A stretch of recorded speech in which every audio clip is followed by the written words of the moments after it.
back, and you're still watching Breakfast Show on Nile TV International. And right now it's time for the daily press review, starting off with Al Ahram newspaper.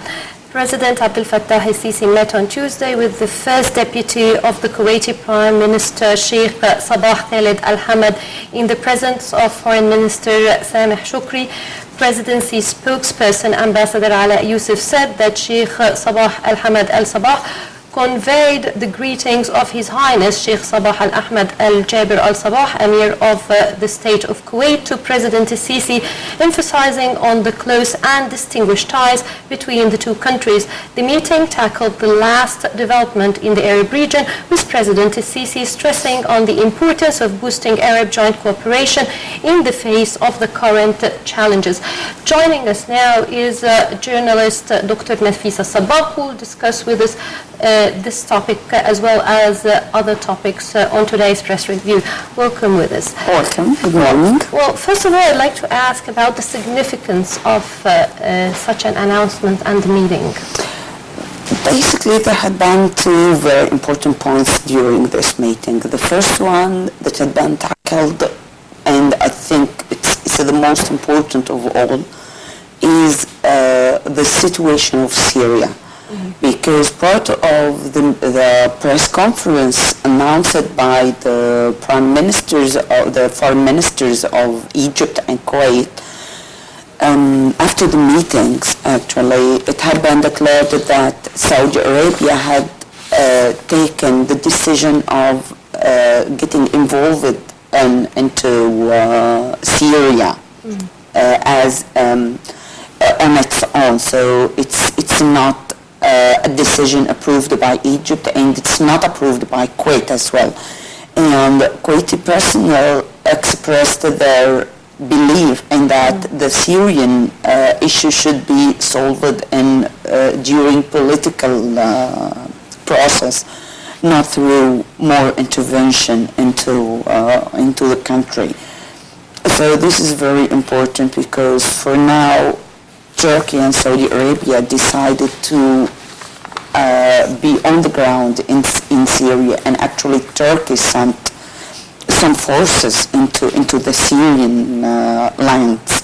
So it's very dangerous to the whole region, actually, if it went into a very big regional war, because Russia threatened that this would be the beginning of a third world war. So I think this part of the meeting of yesterday, despite it's not declared very frankly, it was about aligning on how to move regarding Syria and regarding the individual Saudi decision to get involved on the ground. Now, for the Syrian crisis right now, actually, do you feel that such an initiative can help it resolve it, or it can make it worse? The Saudi initiative or the Egyptian Kuwaiti move? So the intervention of the Arab forces in general? It would for sure, it would make things worse, because actually Syria is refusing. Syria is supported by Russia and Iran. So basically, the war, instead of being between the Syrian regime and so many other groups supported by different countries, it would be actually very frankly between Syria, Russia, Iran from at one side, and Turkey, Saudi Arabia, Qatar at the other side. So we are moving, we are turning the battle into a very dangerous level. Well, we will be now moving to Akhbar al-Yawm newspaper, where we read President Abdel Fattah El Sisi has held a meeting with the Moroccan Foreign Minister Salah al-Din Mizwar in the attendance of Egypt's Foreign Minister Sameh Shukri and the Moroccan Ambassador to Cairo. Presidency spokesman Ambassador Ala Youssef said that the Moroccan foreign minister has delivered a message from the Moroccan King Mohammed VI in which he invited President Sisi to pay an official visit to Morocco in order to boost ways of cooperation between both countries. Now, this is quite an important step for us, especially in North Africa.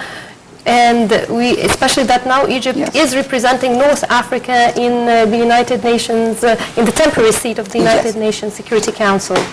And moreover, historically, regarding the Arab region in general, actually, Egypt and the Asian part of our country used to be closer than they are to the Northern African Arab country. So actually cooperating, having more cooperation between Egypt and Morocco, Algeria, and Tunisia would be very important to make the countries closer, to exert more efforts actually on resolving the problems of combating terrorism in the region. The Libyan issue is something actually that could be on the agenda of those countries because all of them are very concerned about the Libyan crisis. Actually, it's affecting the northern Arab countries more than it's affecting other Arab countries in the Gulf region, for example. So cooperation in this field is very important. Now, from your field of expertise, is it only the political issues that we will be benefiting from the negotiations with Morocco or bilateral relations with it, or there are other aspects as well? Cooperation and getting closer actually would get more emphasis on all the levels. Maybe right now there are some hot issues, but still, being closer means that the possibilities of having mutual investments is there. The interests of having bilateral situations from different issues, whether political or economic, would be there. So, but the major issue right now of the concern, basically, it is terrorism and the Libyan crisis that actually would ruin all the efforts that's being exerted on the economic level, for example, in these countries, if it's not solved and settled peacefully. Now, for the Libyan crisis, you've mentioned the Libyan crisis now, that's quite a difficult situation we're in, being the neighbors and all what's going on now in the Middle East. Do you feel that we should take a more effective role than what we're doing right now? I think Egypt is playing a role that what can be done right now.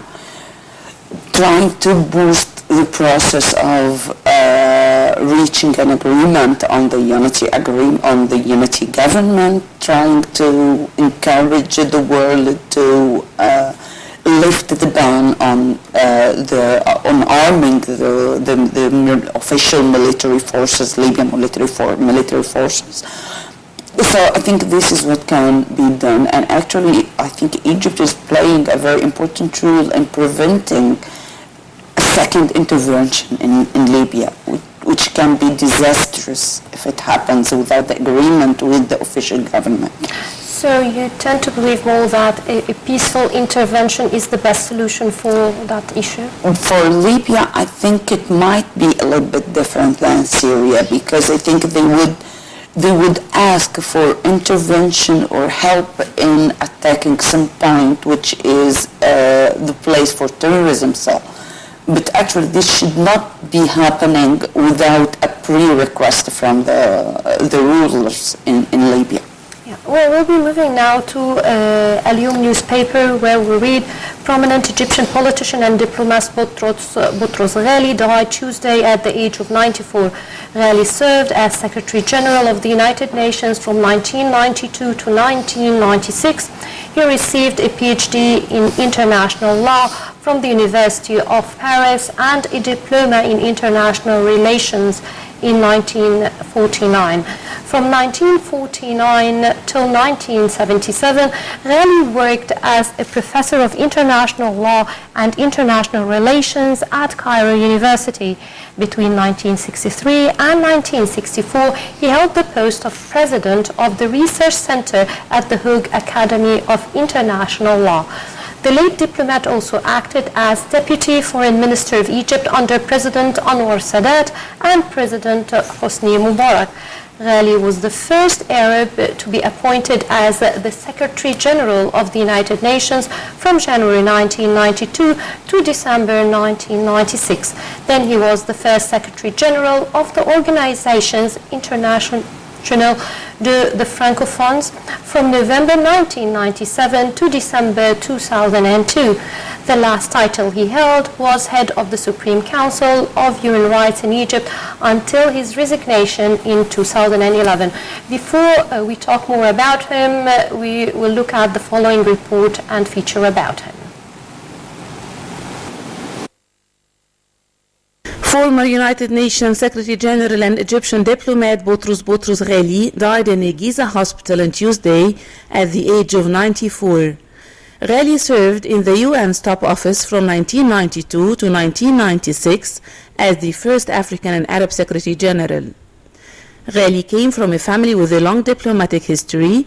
His grandfather, the late Boutros Ghali, occupied the positions of Egyptian Finance Minister, Foreign Affairs Minister, and finally Prime Minister in 1908 until his assassination in 1910. Ghali followed in his grandfather's footsteps in his diplomatic career, serving as Minister of State for Foreign Affairs from 1977 until 1991. He was also a Member of Parliament in 1987 and part of Secretariat of the National Democratic Party from 1980. From 2003 to 2012, Ghali was the director of the Egyptian National Council for Human Rights. Aside from his political and diplomatic career, Ghali is known as a prominent writer with over 6 books, mostly on international politics and the peace process in the Middle East. His book, Egypt's Book to Jerusalem, is considered one of the most important books detailing the Camp David talks between Egypt and Israel, with details previously unknown to the public. In 1966, Ghali founded and headed Al-Ahram Institution Arabic Quarterly magazine, the international politics, which is specialized in political analysis. A few days before his death, Ghali was hospitalized with a broken leg. For his part, President Abdel Fattah el-Sisi mourned Ghali in an official statement shortly after the announcement of his death. Welcome back, and you're still watching Breakfast Show on Nile TV International, and we're continuing our press review. Moving on to Al-Ahram newspaper, we read Foreign Minister Sameh Shoukry said on Tuesday that the announcement of military ground operations in Syria by Saudi Arabia and the UAE is a sovereign decision not related to the Islamic military coalition.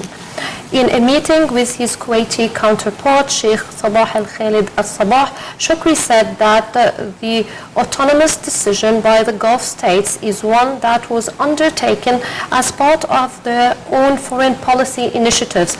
The Egyptian minister also discussed the future of the joint Islamic military force that was first agreed on last May to fight terrorism, saying that although no meetings were conducted in the frame of the Arab League and the Arab Army Chiefs of Staffs, the decisions were still ongoing between the Arab countries for a shared vision for the coalition. We've already discussed that topic, so we'll continue. As for the Shroq newspaper, we read Sheikh Sabah Khalid Al-Hamad Al Sabagh, first Deputy Premier and Foreign Minister of Kuwait, extended congratulations to Egypt, leadership and people after accomplishing the 3-stage roadmap. The Kuwaiti FM also announced during a press conference held on Tuesday with Foreign Minister Sameh Shoukry at the conclusion of the joint Kuwaiti-Egyptian talks that 5 memorandums of understanding and cooperation agreements were signed with Egypt. Moving to El Wafd newspaper, Egyptian stock market rose collectively on Tuesday in its trading session, gaining 700 million Egyptian pounds. The benchmark index EGX 30 increased by 1.6% to register 5,890 points. The broader index, EGX 100, rose by 0.41%, while index EGX 70 increased by 0.16%. Your view of the current, the figures we've heard about the stock market? Actually, the stock market is going up and down every now and then, and it's normal. What's more important actually is about the value of what's being exchanged through the stock market. And I think it's not increasing, which should happen, so that we have more sort of more solid and important stock market. The other point that would be more important, I think, it's basically the foreign currency prices. So I think this is the more important issue now in Egypt that's affecting the economy and affecting everything. So it's higher in the black market than what's being declared in Egypt, and it would affect negatively the prices of everything. Yes. Now, for the Shuruq newspaper, Egypt's central bank, CBE, will now allow exporting companies to deposit $1 million or equivalent of foreign currencies monthly at local lenders, cancelling the daily cap. The CBE's recent decision came 3 weeks after it raised the limit on dollar deposits for staple imports from $50,000 to $250,000 monthly in an attempt to eradicate the foreign currency black market that reportedly witnessed a hike in the exchange rate of greenback to register Egyptian pounds on Monday. The companies will be required within 3 months to generate export revenue at least equal to the sum they deposited. More in the following report. Well, moving on to Al Ahram newspaper, the Egyptian pound held steady against the dollar at an official foreign currency auction on Tuesday, but weakened on the black market after reports that the central bank raised a cap on foreign currency deposits at banks to support exports. The central bank sold $300.8 million at a cutoff price of £7,301 to the dollar on Tuesday, unchanged from the previous auction. The official rate is still far stronger than the black market rate, which weakened to around £9.05 per dollar on Tuesday from around £8.85 on Sunday. Now, we have here two topics. One about the central bank and how he decided that at least $50,000 US dollars to $250,000 should be given as a type of guarantee for the investment companies. Also, we have reports about how the Egyptian pound itself against the dollar. Now, from your field of expertise, is that what's needed right now for promoting investments in Egypt? It's a trial. It's not about promoting investments, but actually it's about turning the currency rates stable, so that anyone who is planning to invest have an idea about how he can calculate the profits and losses or whatsoever. So it's very important and crucial to have whatever kind of rate of the currency, the local currency, to the foreign currencies, which is not still happening in Egypt. I think we have a problem in having an overall financial policy that's goes well with an investment policy, and still works fine actually in the same time with a process of production inside Egypt, local production. So if we don't have this kind of an inclusive overview and policy connecting all those fields together, we will just try to make things a little bit better, but it's not about solving the problems. It's about just postponing the bigger crisis. Yes. Well, and wrapping up our press review, we read in Al Masri Al-Yawm, high temperatures are expected in Egypt on Wednesday, according to Egypt's meteorological authority. The weather will be slightly cooler on north coast, but the rest of the country should brace themselves for balmy temperatures. Wind spreading sand and dust will be active in Upper Egypt. Cairo is expected to witness highs of 33 degrees Celsius and lows of 16, while the coastal city of Alexandria will see highs of 28 and lows of 15.